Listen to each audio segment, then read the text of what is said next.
What's good, you guys? You know who it is, man. It's your boy, Mr. Relentless Lex, and I'm back like I never left this mother. Yes, Sirski. All right, so man, my yes, Sirski is getting a little bit stronger compared to the other couple of days. Like I said, I'm feeling better. Thank you all for the well wishes. All right, so we got Raven Symone finally exposing the billionaire abusers of Hollywood, Tyler Perry, Weinstein, and Oprah. Now, Perry, Weinstein, and Oprah been in the social eyesight for a minute now. Cat Williams interview.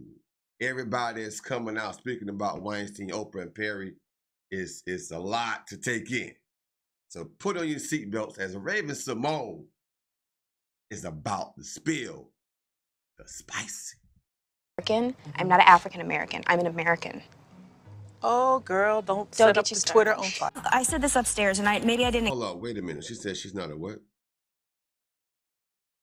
I'm not an African American. I'm an American. Oh, girl, don't set up the Twitter on fire. I said this upstairs, and maybe I didn't explain it, but I just want to put it out there. We have the paperwork to say that we're equal. Segregation is gone. Civil rights is here. It's okay. You're safe. We have that paperwork, but that doesn't change the minds of the people. A working actor since age 3, Raven Symone was just 27 years old when she retired from Hollywood. I needed a break, the former Cosby Show star told People magazine in 2015. I needed to grow up. I needed a moment to breathe. The actress said growing up on sets was fun, but she longed for a more normal childhood during the 4 seasons she spent on Hangin' with Mr. Cooper. Raven was abused as a child star, and she is now ready to speak out on how wealthy Hollywood gatekeepers take advantage of young, desperate actors with the promise of giving them a breakthrough in the very competitive industry. I hated filming on Fridays, she said. I was like, I don't want to work. I want to go home and watch Family Matters. When mother Lydia Galden realized her daughter was stressed, she enrolled her in art classes on the weekends. And as the actress's celebrity status continued to rise, That's So Raven broke Disney Channel ratings records when it premiered in 2003, and she found success both on screen and on the music charts with the Cheetah Girls. The young star began to feel more and more constrained by her Disney girl image. I remember on one show they were like, "Stay in the box we created for you," she says. I was like, shoot me in the face. So in 2012, after a well-reviewed stint in Broadway's Sister Act, Symone decided to walk away from the career she'd spent the last 25 years pursuing. I realized there had been a plan for me since I was a baby, she says. There was a bucket list that I didn't create, but I just kept checking things off. So I added, I want to be the youngest person in my world to retire. After 3 months spent lying on the couch, Symone began seeing a therapist and enrolled as a fine arts major at the Academy of Art University in San Francisco. It wasn't until a close friend asked her to take a role in his short film that Symone began dabbling in acting once again. Knowing she still had to pay the bills, she began taking on projects that allowed her to work with friends, including a role on Empire, which stars her pal Jussie Smollett and her partner Asmarie Livingston. That slow return to acting accelerated to warp speed when Symone was offered the opportunity to become a co-host on The View. I am actually surprised I said yes, she admits. I was like, whoa, are you returning to your old self? But the actress, who considers herself the luckiest girl in the world to be co-hosting, keeps those fears at bay thanks to a new work-life balance mentality that calls for her to have at least 5 hours a day, where she doesn't have to be Raven Symone because she is a different beast. I've done a lot of things in my life that I've just had to smile through, she says, but now I'm living life for myself. But it hasn't always been tidy tidings for the child actor. Various studies have found Black people experience negative treatment based not only on the color of their skin, but even on their names. Those findings got an unexpected endorsement back in 2015 from a Black celebrity who, as one columnist put it, was quite possibly the single Blackest name in pop culture today. Why do you think that's important to mudsling and have these words that obviously touch the hearts and souls of so many people of America? In a segment on The View about judging people based on their names, co-host Raven Symone said she would never hire someone named Watermelondrea.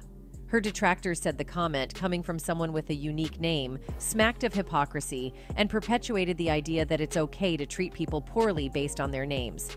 The segment on the ABC show was based on a new study about racial bias toward black-sounding names. UCLA researchers found people envisioned men with stereotypically black names as bigger and more violent. During the segment, a clip was played from the popular YouTube video, Top 60 Ghetto Black Names, in which Watermelon Drea comes in at number 12. After the video was played, Symone opined it's not racist to judge people based on their names, it's simply discriminatory. She continued, "I am very discriminatory against words like the ones they were saying in those names, referring to examples of names in the video. I'm not about to hire you if your name is Watermelon Drea. It's just not going to happen. I'm not going to hire you."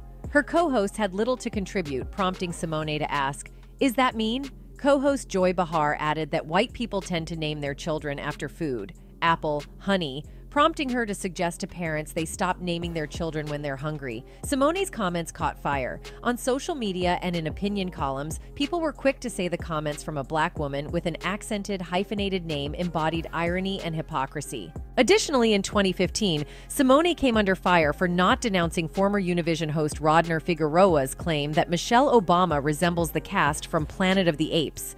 Symone said on the show, "I don't think he was saying it racist." She added, "Not Michelle Obama. Michelle, don't fire me from this right now, but some people do look like animals. Is that rude?"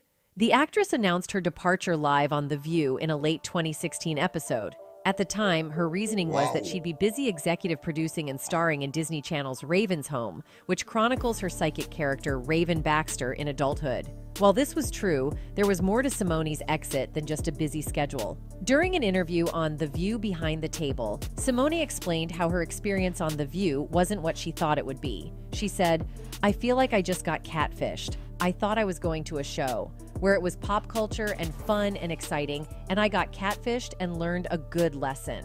In a separate interview with Them, Symone elaborated on her catfishing claim. Despite being told the revamped version of The View wouldn't be politically focused, she felt that it was. The actress also admitted on The View Behind the Table that she felt considerable pressure serving as the sole LGBTQ host, especially as someone who shies away from labels. Still, she praises former co-host Whoopi Goldberg and the show's producers for being there for her behind the scenes.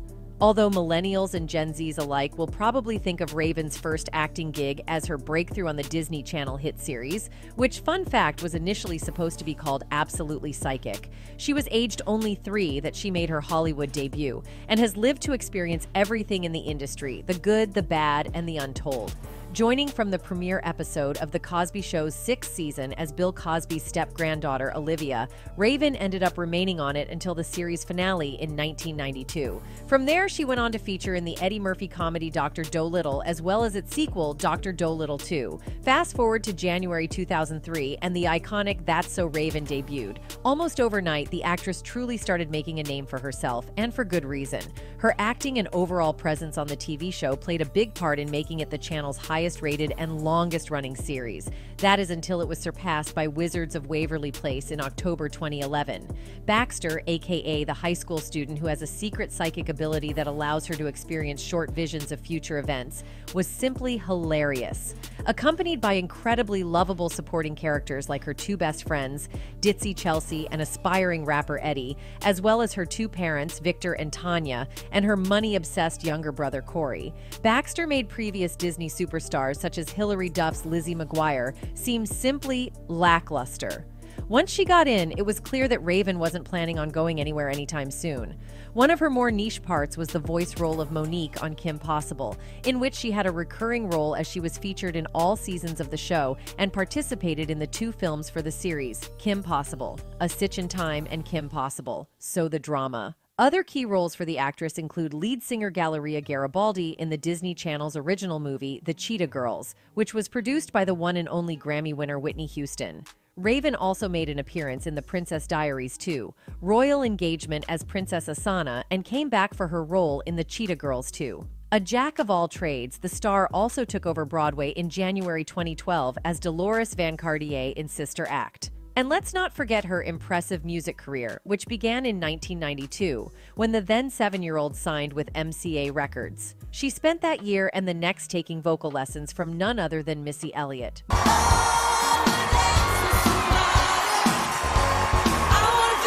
More recently, in November 2019, the triple threat, we've all seen the actress dance moves in That's So Raven, competed in season 2 of The Masked Singer as Black Widow. On the 5th of October 2014, during a Where Are They Now interview with talk host OG Oprah Winfrey, Raven spoke about her strong sense of self, her S-uality, and made a, let's say, surprising remark about labels. The former Disney star's S-uality had been making headlines since she tweeted in August 2013 that she was happy for the legalization of gay marriage in the US, as it meant that she could finally get married.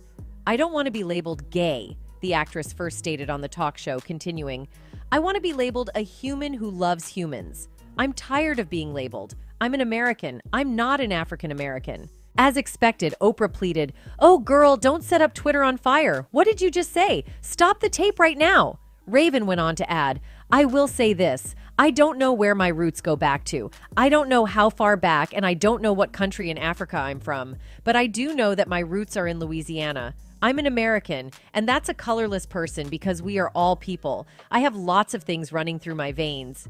Oprah, telling Raven that she was in for a lot of flack for saying you're not African American, gave her another opportunity to be precise about her perspective. "I don't label myself. What I really mean by that is I'm an American," the actress continued.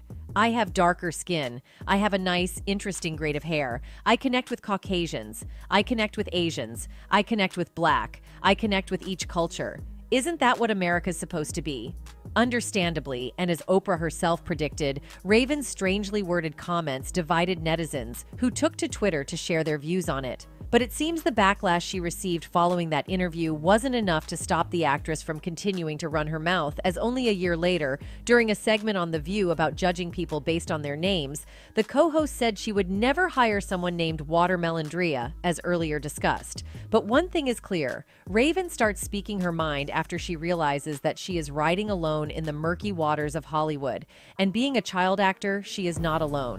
In a 2015 episode of The View, the actress recalled a time when she was body-shamed on set as a child. "I remember not being able to have the bagel or anything at, we would call it crafty, where it's just a table of food, ready for you to eat whatever you want.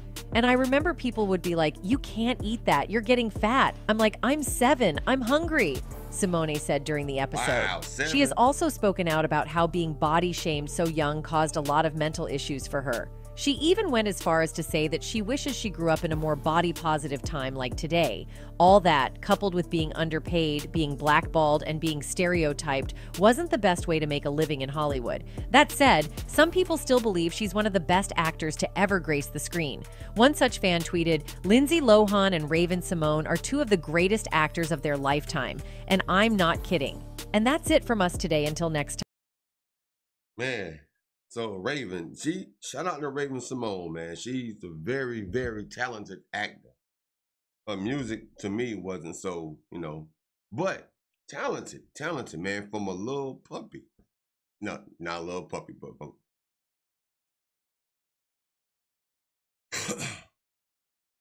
from a little girl, man. Being on top of the world, damn near. Being in the limelight, the spotlight of Hollywood at such a young age, that is a lot of pressure. I can imagine. She said it'd been Fridays that she said she didn't really want to work. She just want to go home and be a kid. She couldn't have a bagel at 7 years old because she was getting fat. Bro, Hollywood is Hollyweird, bro. That's crazy.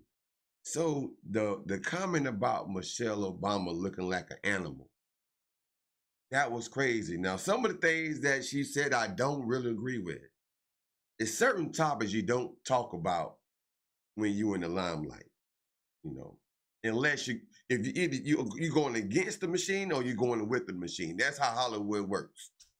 And once you step foot in Hollywood, it's only two choices. You're either with the machine or against the machine. You can be with them at the beginning, but the minute you decide to go against the machine, it's going to be all downhill from there, bro. We've seen it happen too many times, and it's still taking place.